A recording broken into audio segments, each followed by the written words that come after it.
नमस्कार, स्वागत है आपका मनी 9 पर। मैं हूं आपके साथ अंकित राज सिंह और आज हम एक बेहद ही खास मुद्दे पर बात करने वाले हैं क्योंकि बाजार में जो गिरावट हमें पिछले कुछ महीनों से देखने को मिल रही थी उसका काफ़ी ज़्यादा प्रेशर हमें मिड कैप और खास करके स्मॉल कैप फंड्स पर देखने को मिल रहा है।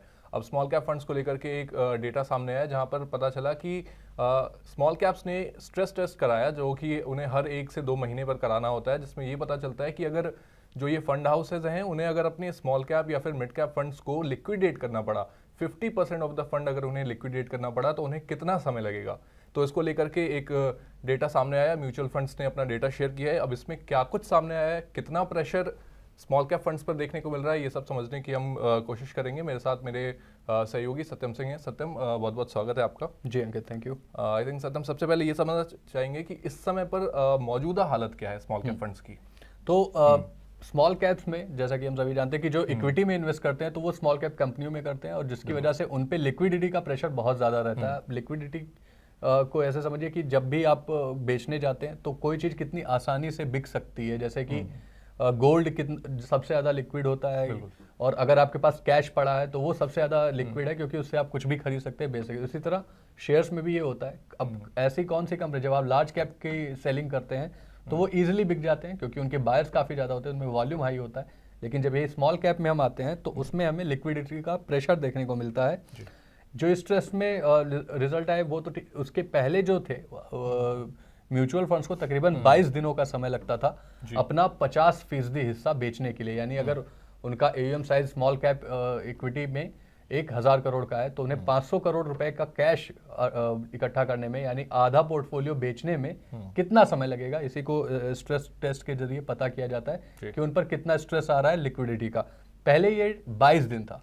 जो नया अभी जो इस महीने के टेस्ट के रिजल्ट आए हैं उसमें ये दिन बढ़ के 37 दिन हो गए हैं, यानी कि अब 50% हिस्सेदारी बेचने में 37 दिन का समय लगेगा। तो ये एक स्मॉल कैप और मिड कैप फंड्स पे एक प्रेशर बनता हुआ दिखाई दे रहा है। बिल्कुल। तो जैसा कि हमने सुना कि स्मॉल कैप फंड्स पर प्रेशर है क्योंकि पिछले कुछ समय से वॉलेटाइल बाजार हो चुका है और जिसका खास कर का प्रेशर जो है वो स्मॉल कैप और मिड कैप्स पर ही देखने को मिल रहा है। और ऐसे फंड्स जिन्होंने मिड कैप और स्मॉल कैप में काफ़ी ज़्यादा एक्सपोजर रखा है उन फंड्स पर भी हमें ये स्ट्रेस देखने को मिल रहा है और कहीं ना कहीं वही चीज़ यहाँ पर हमें इस स्ट्रेस टेस्ट के जरिए भी हमें देखने को मिल रही है। सत्यम, ये भी समझना चाहेंगे कि आखिर ये जो पूरा म्यूचुअल फंड्स ने जो टेस्ट कराया है इसमें क्या कुछ सामने निकल के आया है, क्या कुछ और डेटा आपके पास यहाँ पर मौजूद है।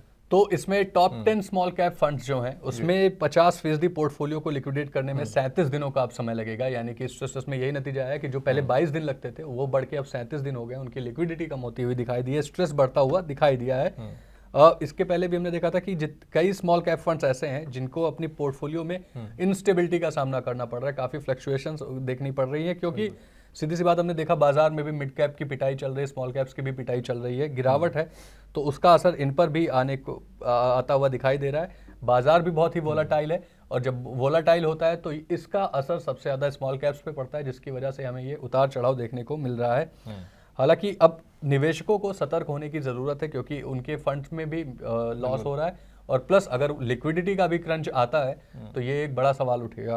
बिल्कुल।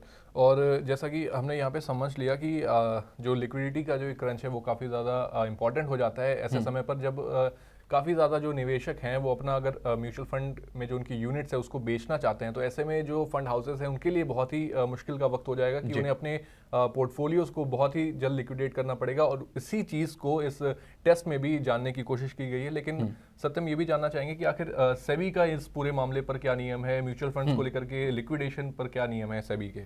तो 2024 में ये नियम इंट्रोड्यूस किया गया था जिसमें सेबी ने गाइडलाइन जारी किए थे और ये बोला था कि हर महीने मिड कैप और स्मॉल कैप फंड्स को, म्यूचुअल फंड्स को अपना स्ट्रेस टेस्ट करना होगा और उसकी रिपोर्ट जारी करनी होगी जिससे ये पता लग सके कि लगातार कितनी इन्वेस्टमेंट हो रही है और उसमें लिक्विडिटी कितनी है, वो कितना इजीली निवेशकों को उनका पैसा लौटा पाएंगे। इसका यही पर्पस था स्ट्रेस टेस्ट का। सेबी ने यह भी बात बोली थी उसमें कि बहुत ही बड़ी संख्या में निवेशक स्मॉल कैप इंडेक्स और मिड कैप की तरफ आकर्षित हो रहे हैं क्योंकि उनमें रिटर्न अच्छा मिलता है। और जब हमने देखा मार्केट की रैली चल रही थी, जो बुल रन चल रहा था, उस समय पार्टिसिपेशन बढ़ा और स्मॉल कैप और मिड कैप्स में जबरदस्त पार्टिसिपेशन बढ़ा, तो जिसकी वजह से उन एयूएम भी बढ़ता हुआ दिखाई दिया, रिटर्न भी अच्छे मिले हैं, ऐसी बात नहीं है। लेकिन अब जब बाजार में फ्लक्चुएशंस आ रही हैं, वोलेटाइल है बाजार, तो इसमें प्रॉब्लम होती हुई दिखाई दे रही है। और अगर इसमें लिक्विडिटी की प्रॉब्लम होगी, मान लीजिए बड़ी संख्या में निवेशक अपना रिडीम करने लगते हैं, कोई क्राइसिस आ जाता है, तो उस समय ये बहुत बड़ी चुनौती हो जाएगी, वो बेच नहीं पाते हैं अपना माल। तो इसलिए इस सेबी का यही नियम था कि आपको हर महीने रिपोर्ट देनी होगी।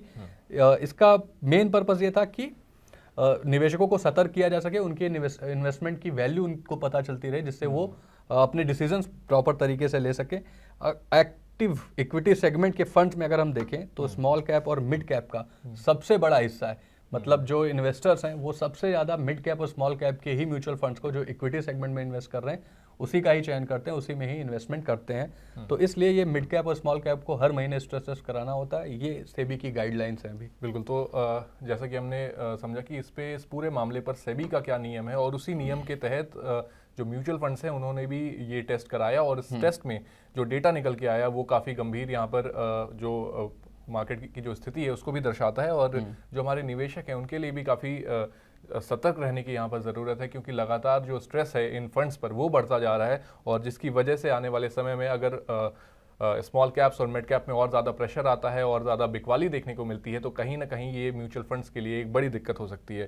सत्यम, चलते चलते ये भी समझना चाहेंगे कि स्पेसिफिक फंड्स को लेकर अगर आपके पास कोई डेटा हो कि कहाँ पर कितनी गिरावट आई है, और साथ ही कितना समय इन फंड्स को लग सकेगा, क्योंकि जो हमारे ऑडियंस है उनको भी ये चीज़ समझनी होगी कि अगर आप मोतीलाल में इन्वेस्ट कर रहे हैं, फ्रैंकलिन के फंड में निवेश कर रहे हैं, या फिर किसी भी जिस फंड में आप निवेश कर रहे हैं उस फंड को अपना 50% ऑफ द पोर्टफोलियो बेचने में कितने दिन का समय लगेगा। सत्यम, ये भी समझना चाहेंगे अगर आपके पास डेटा मौजूद हो। जी, तो अभी जो डेटा आया है वो दिसंबर 2024 का है, क्योंकि हर महीने ये डेटा आना होता है। तो अभी दिसंबर 2024 का डेटा आया है जिसमें लिक्विडिटी की बात की गई है। निपॉन इंडिया की सबसे पहले बात करते हैं। तो फरवरी 2024 के आंकड़े अगर हम देखें तो इन्हें अपना 50% पोर्टफोलियो लिक्विडेट करने में तकरीबन 27 दिन का समय लगता था, जो कि अब बढ़ के 33 दिन हो चुका है। इसके अलावा HDFC AUM पर म्यूचुअल फंड पर जाएं, AMC पर जाएं, तो वो 42 दिन था उनका 50% का, वो बढ़ के स्मॉल कैप का अब 58% हो गया है। SBI का स्मॉल कैप फंड, उसमें 60 दिन का पहले स्ट्रेस था, लेकिन अब वो महज 2 दिन की बढ़ोतरी उसमें देखने को मिली, तकरीबन 62 दिन हो गया है। वहीं क्वांट के म्यूचुअल फंड को लिक्विडेट करने में 50% 22 डेज का टाइम लगता था, जो कि उसमें शार्प ग्रोथ देखने को मिली है। 73 डेज तक वो पहुंच चुका है। एक्सिस बैंक इसी तरह पहले 28 दिनों में अपना 50% हिस्सा बेच सकता था स्मॉल कैप का, अब 25 दिन लगेंगे, तो यहाँ पे हमें सुधार देखने को मिला है। कोटक बैंक 33 दिन थे पहले फरवरी 2024 में, वो बढ़ के 39 दिन हो गए हैं। HSBC में थोड़ी गिरावट देखने को मिली है, 15 दिन थे पहले, वो बढ़ के कम होकर 13 दिन हो गए हैं। इसी तरह DSP और में 32 से 49 दिन, फ्रैंकलिन के स्मॉल कैप इंडेक्स फंड में 12 से 14 दिन, वहीं कैनरा में सुधार देखने को मिली है, जो पहले 14 दिन में अपने 50% को लिक्विडेट कर सकते थे, वो अब 8 दिन पर आ चुका है। तो बिल्कुल, तो जैसा कि आपने इसमें भी समझा कि जो स्ट्रेस है वो जो बड़े फंड्स हैं जिनका AUM काफ़ी बड़ा है, जैसे कि अगर हम निपॉन की बात करें तो करीब 60,000 करोड़ का इनका AUM है, और जो टोटल दिन जितने लग सकते हैं 50% ऑफ द पोर्टफोलियो बेचने के लिए वो करीब 33 दिन का समय है। लेकिन वहीं पे अगर हम फ्रैंकलिन इंडिया को देखें तो 14,000 करोड़ का AUM यहाँ पर, लेकिन जो टोटल समय लगेगा इनको अपने 50% पोर्टफोलियो को बेचने के लिए वो केवल 14 दिन है। और कैनरा रोबेको जिनका 12,000 का AUM है उनको अपना 50% जो पोर्टफोलियो है उसे बेचने में 8 दिन का समय लगेगा। तो इन्वेस्टर्स, आपको भी ये चीज़ समझनी बेहद ज़रूरी है कि आप किस फंड को सेलेक्ट कर रहे हैं, और उस फंड का एक्सपोजर किन स्टॉक्स में और किन इक्विटीज में है। बिल्कुल, आपको जैसे आप देख रहे हैं कि सारे स्मॉल कैप के ही फंड है जो हमने बताया, लेकिन किसी किसी में दिनों में सुधार हुआ है, किसी किसी में बढ़ोतरी हुई है। इसके पीछे का अंकित अहम रीजन यही है कि उन स्मॉल कैप ने किन इक्विटी में पोजीशन बनाई है, क्योंकि वो कंपनियों के स्टॉक्स जो हैं वो उतने वॉल्यूम नहीं होते उनमें, जिसकी वजह से ये लिक्विडिटी का मेन प्रेशर हमें देखने को मिलता है। बिल्कुल, तो आपको ये जो डिस्कशन है ये कैसी लगी आप हमें कमेंट बॉक्स में बताएं। और स्मॉल कैप्स और मिड कैप्स में अगर आप एक्सपोजर रखते हैं, उनके फंड्स में एक्सपोजर रखते हैं, तो अपनी जो रिसर्च है उसको कंटिन्यूस रखें। ऐसे जो डिटेल्स हैं उसके बारे में भी आपको जानना बेहद ज़रूरी है, क्योंकि आप एक लंबे समय के लिए SIP के थ्रू या फिर वन टाइम इन्वेस्टमेंट के थ्रू भी आप इसमें निवेश करते हैं, तो आपको ये सारी जो जानकारियां हैं इनसे आपको अपडेट रहना बेहद ज़रूरी है। तो बस आज के लिए बस इतना ही, हम आपसे मिलते हैं अगली डिस्कशन में। आप तब तक के लिए देखते रहें Money9।